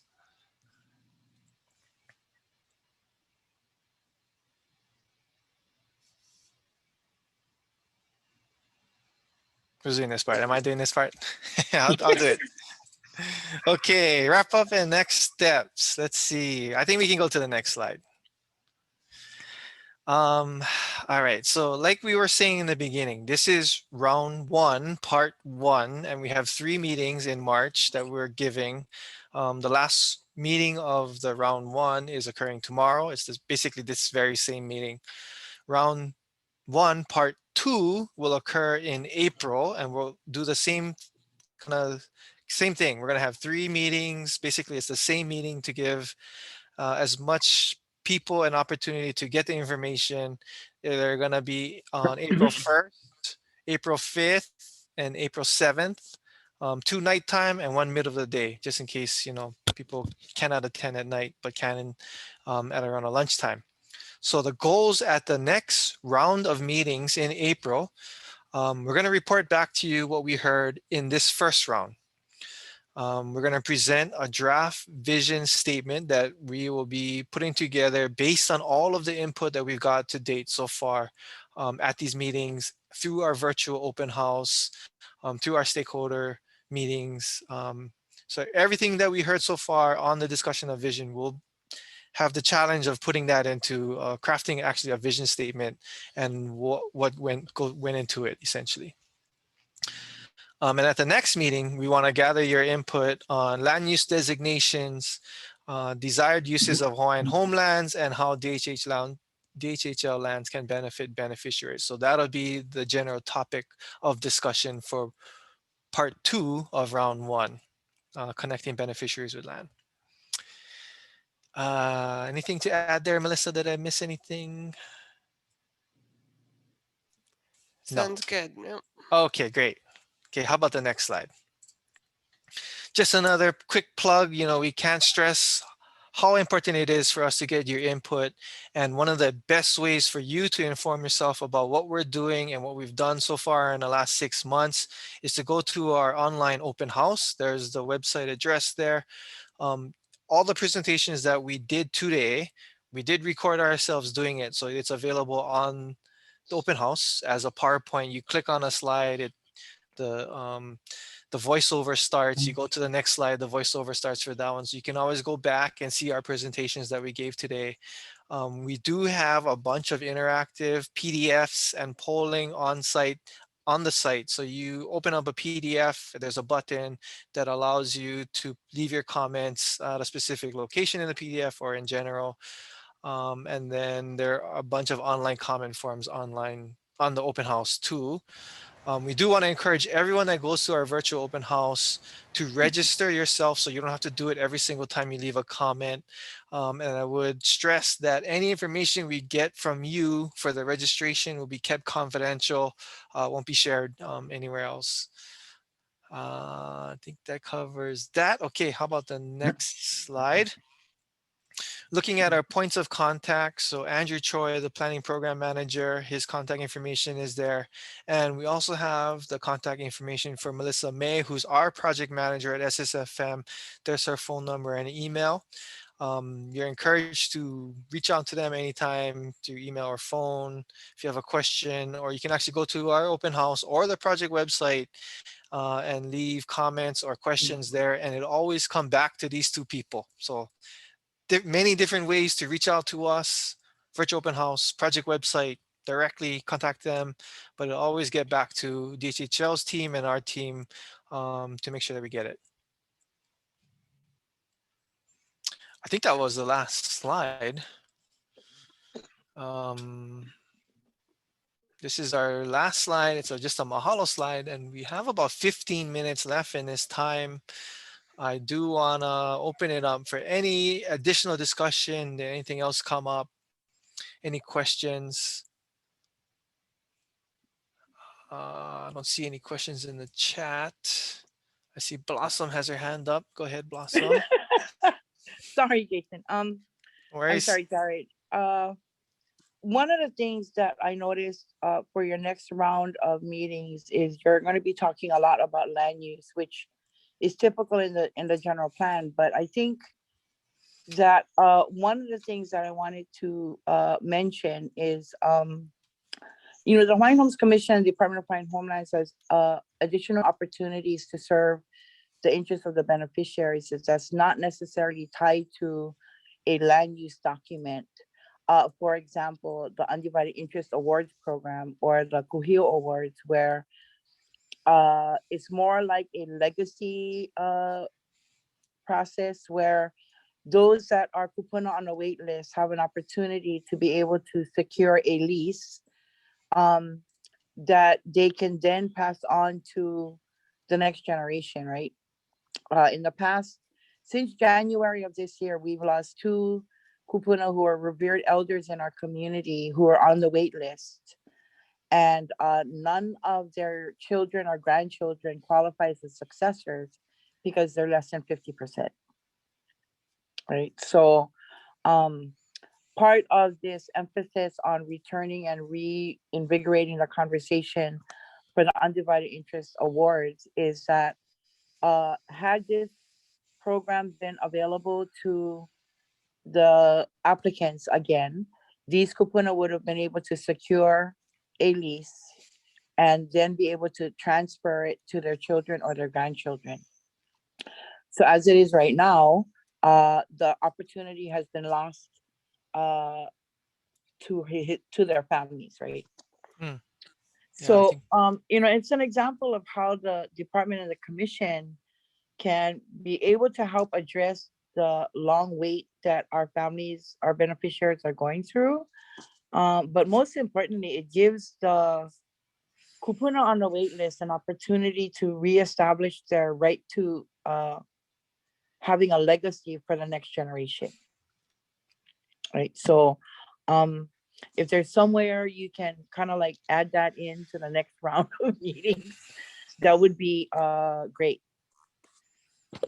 Wow, I think that's a really powerful idea. Very good. Okay, well, we do have some extra time, and at the last meeting we had a little extra time too. And what we did with the last couple of minutes was we did a walkthrough of our open house, just to show you how to use it, what it looks like, familiarize yourself with it. So I'd like, at this time, I'm gonna ask if Malachi, you can just walk us through the open house for everyone that's still on the call.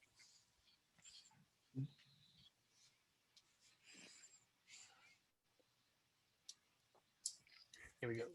Okay, great. Okay. So this is the virtual open house here. And this is the the top of the page will just give you some information just about really generally about the open house itself, that we're running this in parallel to these community meetings. So some of the information from the community meetings, or all the information from the community meetings, is on the open house, but there's some additional information, like we mentioned, for you to peruse if you can. And so ways to provide your input. These are the presentations that Jared mentioned. So you scroll through them yourself, and they have the recording audio here.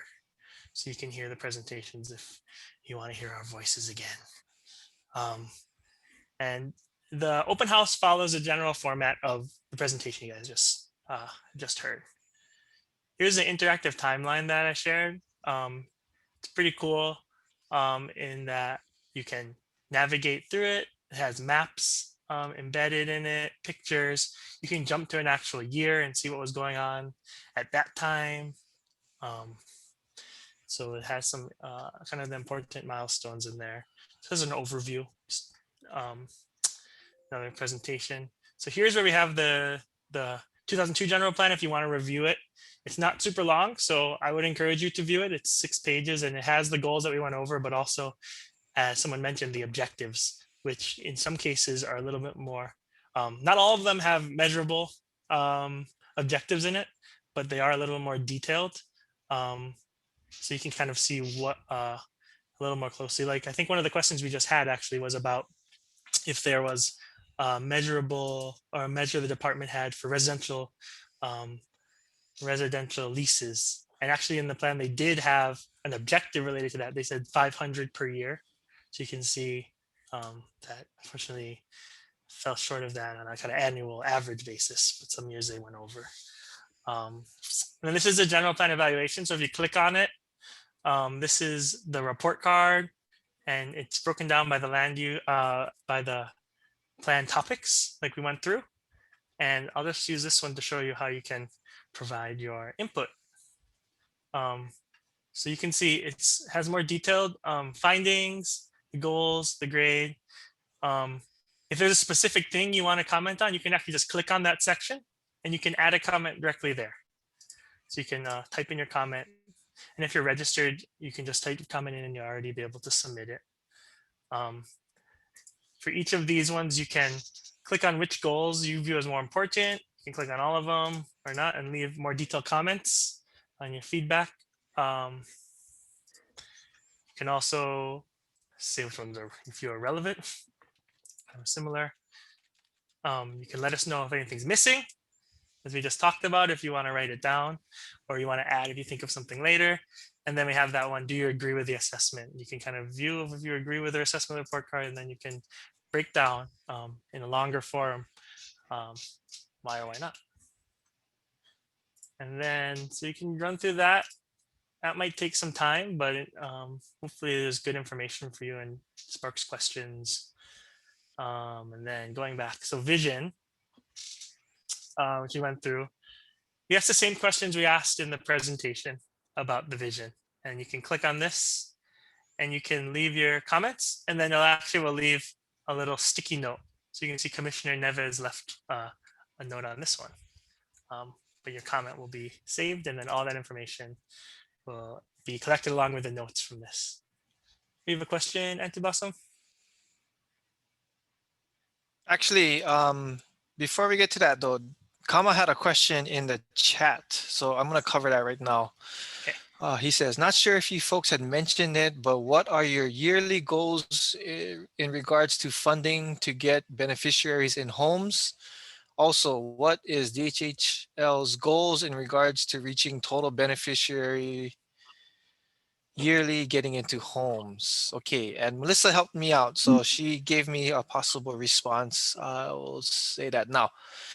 The 2002 general plan has an objective to deliver an average of 500 new residential housing opportunities per year, and another objective basically to increase the ag and pastoral leases every year, and to generate $30 million in land revenues annually by 2014. So that was from the last general plan. Anything to add from that from the DHHL side? No, I think those are the goals related to those two topics that Kama brought up that are in the current 2002 plan. So no, I don't have anything else to add at this Okay, time. great. Hope that answers your question, Kama. Thanks for that one.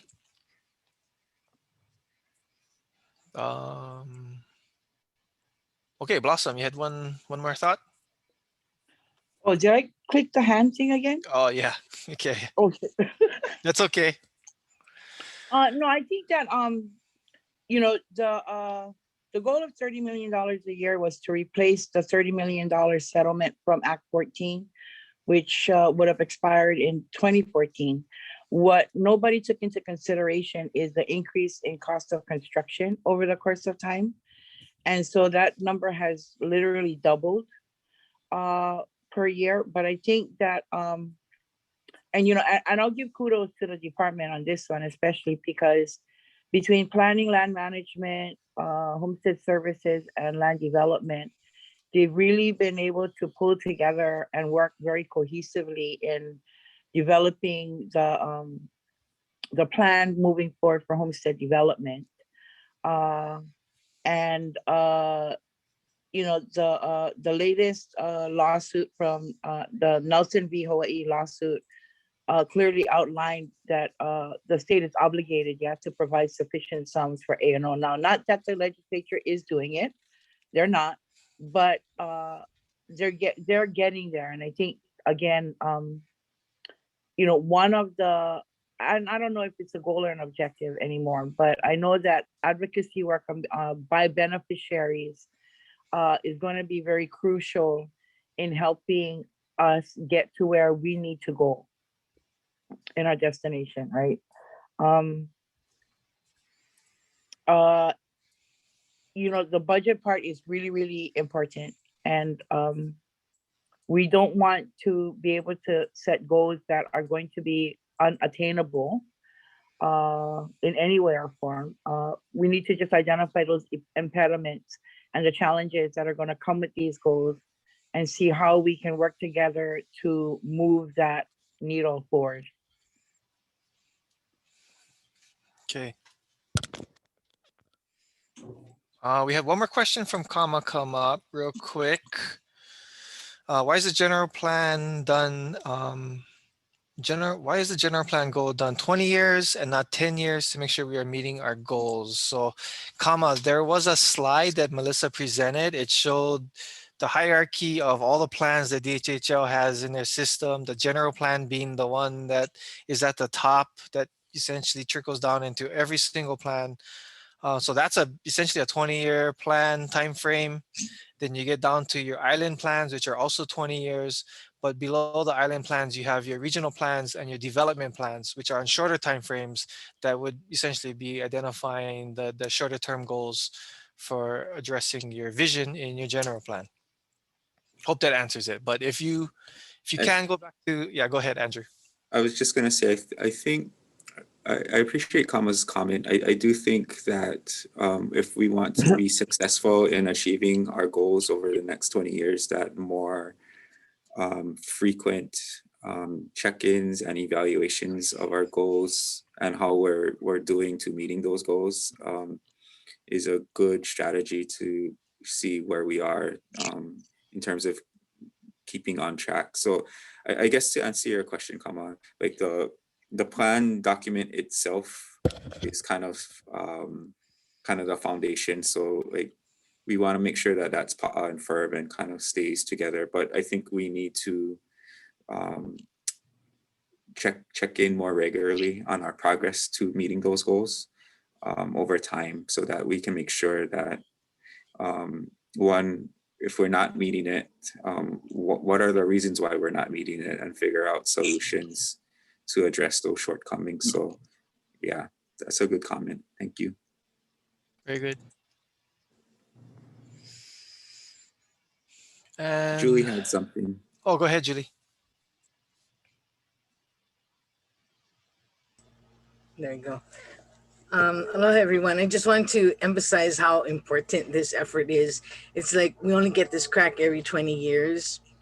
And the idea is, I mean, you know, beyond all of the technicalities, you know, our consultants are giving us an opportunity to kind of walk through this methodically. But I want to know, you know, like what kind of directional things that, you know, that you feel that the department should be looking at. That's basically it. Never mind the technicalities or whether it's a goal, objective. It's like, what are we not getting right? You know, what should we be aiming at? Another way to look at this is if you've ever sat at a commission meeting, right? They say, you know, the Hawaiian Homes Commission sets policy for the department. This is the opportunity for you to for beneficiaries to actually establish that framework for the policy, right? So if you've ever sat at a commission meeting and thought, oh no, they're making a decision in the wrong direction. I wish I would be looking at looking at it in a different way. This is the kind of opportunity to kind of set that frame correct, right? That overriding everything else, you should be looking at these things, or we should be concentrating on these aspects of, you know, land development, of working with the beneficiaries, how we should be relating with each other. Anyway, I'm just saying it's a big opportunity, and I hope you guys participate. You know, this is a virtual format now, allows us to have these kinds of meetings as a kind of kickoff, but really the meat of your input can be provided in the open house that the consultants have provided. So please make use of the tools that are available that way. So just encouraging you to take the time when you're comfortable in your space to go ahead and submit, work through the website stuff. Okay, mahalo. Okay, great. Thank you, Julie. And with that, it's 1 o'clock. We've reached the end of our scheduled time together. I want to thank everybody for giving us your time, and have a great week. Any last thoughts, Andrew? No, I just want to echo what Julie just shared, that this is an opportunity to set the framework and direction for the department and for the commission. So we appreciate your folks' time, taking time out of your day to spend with us. Please continue to reach out to us if there is something that you think of after the meeting and that you want to share with us. Feel free to contact us or go to the open house website and share your mana'o there. And again, we have one more meeting tomorrow. It'll be the same content. If you want to attend again, that's great. Oftentimes you will think of other things that you didn't think of during the first time. So we look forward to continuing the conversation with you folks. Okay. Aloha, everybody. Take care. Aloha. Thank you.